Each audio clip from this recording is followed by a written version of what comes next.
Dearly redheaded, we are choosing consciousness today to get through this thing called grief. Interesting word, grief. It means love, which makes for a mighty good joke. But I'm here to tell you, there's nothing else. Just joy. And if the big picture tends to bring you down, go crazy once your life goes. Woo! All right, episode number 4 with Pamela Dussault-Runtagh. And I was just commenting, Brian, that my scarf was hanging off my neck funny. You got to tell me when I look funny. I didn't think it looked funny.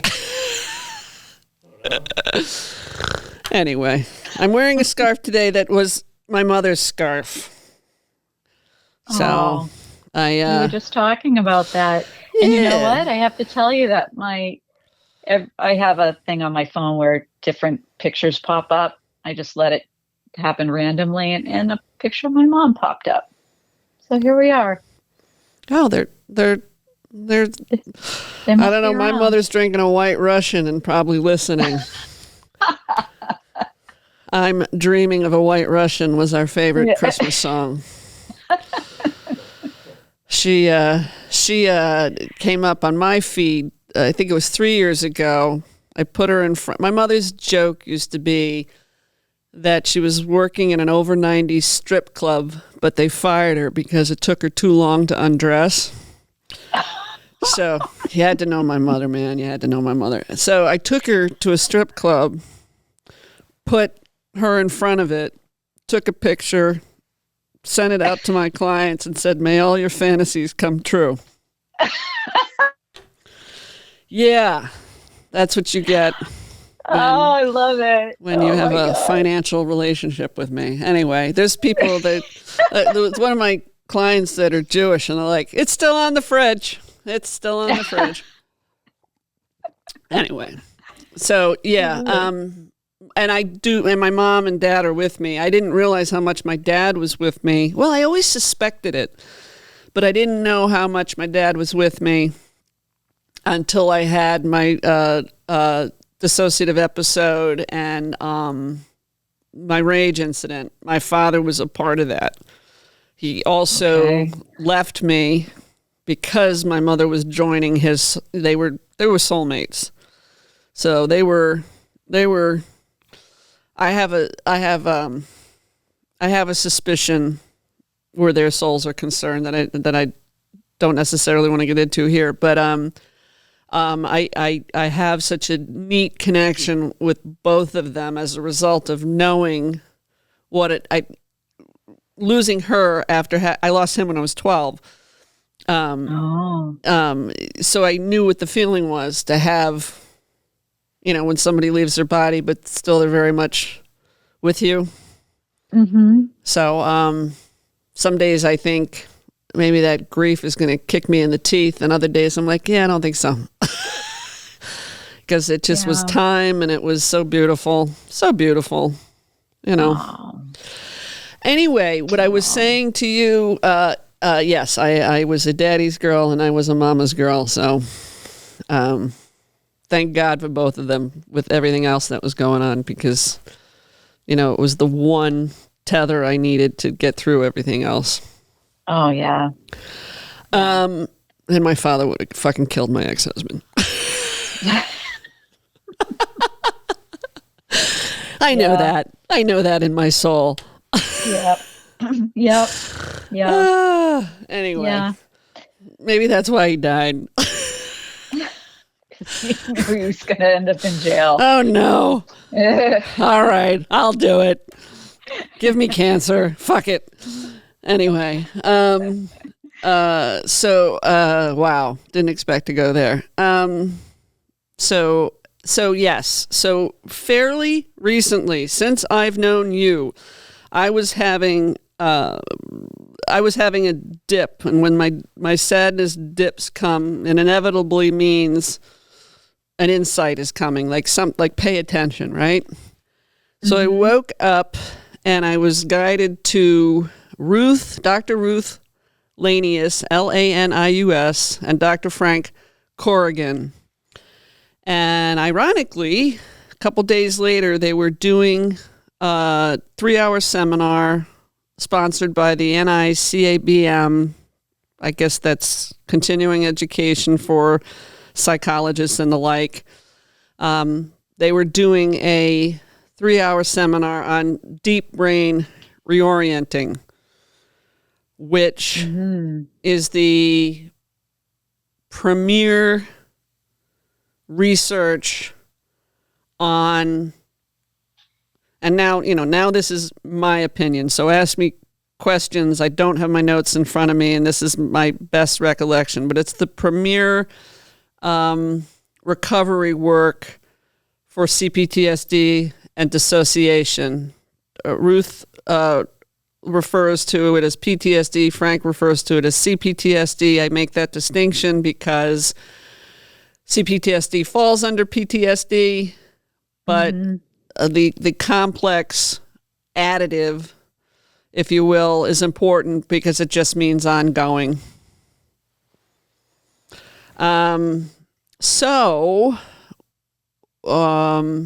It was just yesterday. It was 3 hours. I've never done anything like that before. But the Frank must have approached Ruth with, I'm not even using their last names, Frank and Ruth. He approached her with this procedure or processing mode, and then she did the research. And he's in Scotland, she's in Canada.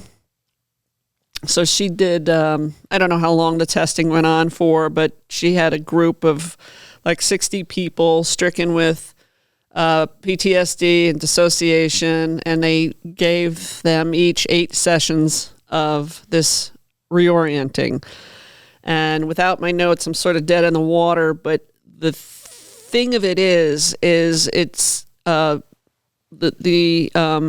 trauma is below the amygdala and certain sections of the brain, more in the brain stem. It's a much deeper trauma than previously thought, unless you ask me. Yeah.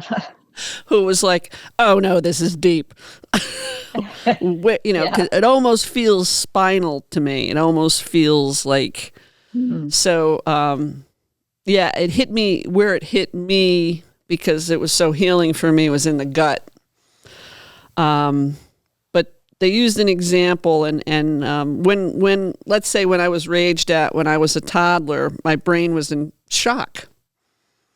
So this therapy puts the person, and they say the person has to be can't be fragmented, can't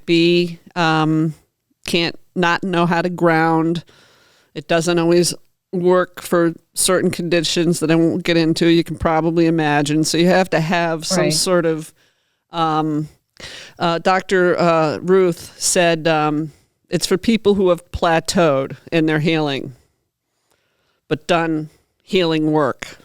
Done a certain amount. And that really made sense to me. Recently, I've thought, okay, what else can I do? And there's some healing modals that I know what they're gunning for because they're, and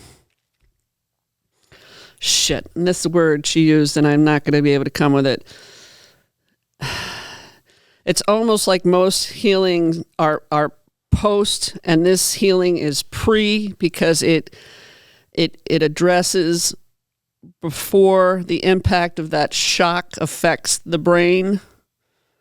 Okay. So most therapies are coming from behind, and this therapy is out in front, anticipating the shock. Makes sense? Yeah. All right. And again, this is just me talking.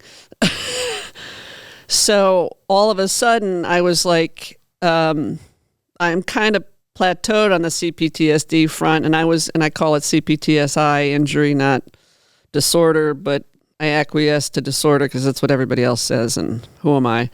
But anyway, I was ready to do more shadow work. Like I was going to delve back into shadow work because that can deal with the issues of procrastination, issues that are, if you ask me, very much aligned with ADHD. Dissociation definitely is playing a role there.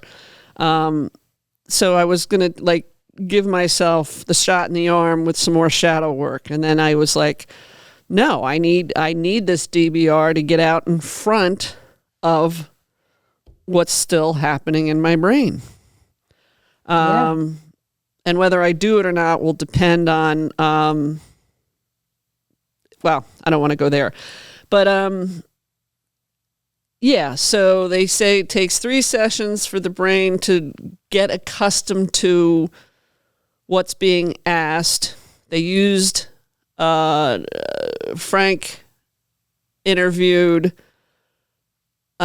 he happened to be a therapist, and he wanted to address something that was bothering him. It wasn't, you don't know what his past trauma is. You're not told that. But he had a present day struggle, and Frank took him down the path of a session, and Ruth typed what he was experiencing, and he just had a very cathartic experience in front of all of us, relaying what he was experiencing, sensations in the body, various things. Yeah. I feel like I stumbled through that. Do you have any questions No, for me? that's not. Yeah, I do. I mean, well, first of all, it's not through like hypnosis. It's through almost like a guiding, journey. Yep. And Or meditation. Some of the doctors asked if it was like EMDR, and both Ruth and Frank said, if you do MDR, do that, and then do DBR, or vice versa. Like, don't do too much of this combined. Right. Yeah, I would say that he went into. It's funny you mentioned hypnosis, because I have thought, if I don't fucking get through certain aspects of C-PTSD, I'm going for hypnosis, and especially with estrangement, which I'm sure you can appreciate. But I've been continuing to do the work. So, but yeah, was it like hypnosis? He was definitely led, but there was more silence than you might picture. Right. There was just a lot of processing, and what they showed in the brain scans that they showed, and I hope this translates to anybody who's listening, but the blue and red activity, if you will, at the end of the 8 sessions were reversed. Wow. So this is really interesting. The first thing I think of with this is how it sounds like it's very somatic, that it's really brought into the body and kind of felt through the body. Yes. Does that sound right? One of the, and I don't mean to cut you off, but I will forget. One of the people said that it gave their body, and this is my issue too. I joked that cortisol's starting to come out my anus as a result of this DBR, but one of these people said that it was the safe space that the body could release, and it was like having a not an out of body, but yes, I'm not going to do it justice, so I'm not going to butcher, but I'll bring the notes in when I speak a little more about it. And yeah, the experience, it gets it out of the body. The doctor said there was only one patient that wasn't responsive, and I wanted to know if it was the depth of the psychological trauma versus physical and sexual abuse, but that's just, obviously my thing. You were going to say? I was going to say that I'm very much into the somatic shifting, experiences that happen. And I think I probably mentioned this to you outside of, this recordings, is that the emotions that we have, that we can like understand them, and we can, analyze them. We can sort of keep it very much up in the head when we're trying to make sense of them and observe them. But when we move into our body, and kind of try to do that process from there, there's a real tangible shift that we can feel that happens. And I think what you're explaining is just on a far bigger level, where it's going beyond emotion, actually talking about, trauma. And I have a friend who's also happens to be a client who does, oh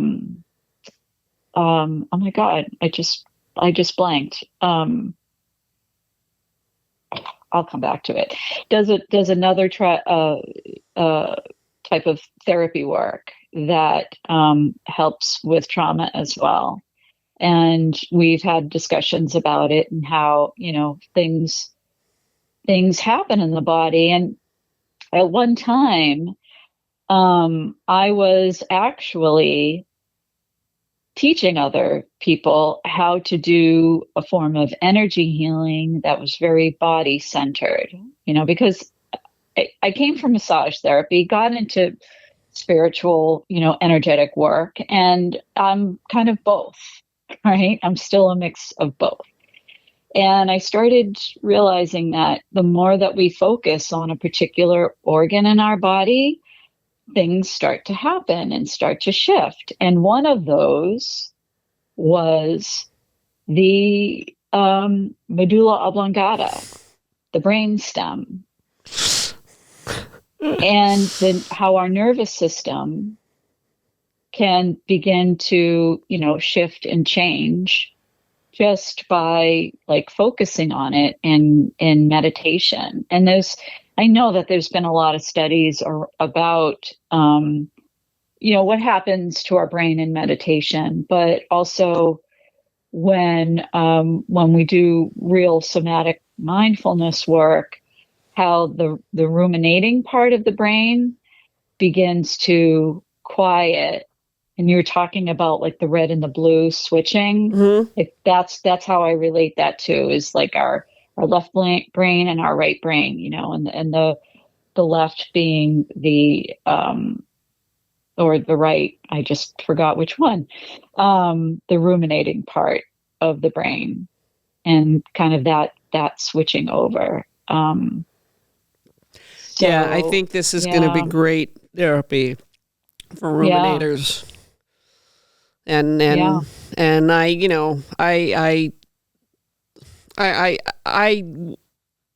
for me to listen to that and take notes, I felt like a little girl, because I knew that it was going to be what broke me personally out of this thing. Mm-hmm. And now my body can follow, because without me having an explanation, I don't know how people heal without explanation. And now that I have the explanation and it all makes sense, mm-hmm. It's just totally changed my perspective. I love it. Yeah. Good. Yeah. Good. I mean, I and my body, I had gotten to a point where I was comfortable with my weight and la la la. And then when I moved to Pennsylvania, I had some deep dissociation going on and a little bit of self-sabotage and ba ba ba ba ba. Now I'm back up to where my body feels safe because of doing this podcast, using my voice, standing up against the forces that tried to kill me. Mhm. And Right. you know, I finally have like I've just put my head through, and I think sometimes it comes across that I think about this stuff 24/7. I can't. But when I do, Right. I've got to be making a difference, because it's like I just don't want to live without peace and joy. Right. So we'll see. We'll see what my body does. There's a lot for me in my neck, Mhm. which makes sense. They talk about the neck. They talk about headaches. You know, I remembered in the last several weeks that around my abusers, I would either fall asleep or pass out. Yeah. I mean, severe dissociation. So What it is. Yeah. yeah, and I just I don't know. It's weird that it's 2025, but like one of my friends said to me yesterday, she said the timing's perfect for what you're doing. You don't have a problem. And I'm like, I guess you're right, because I can't believe that I stumbled across this and can Right. share it.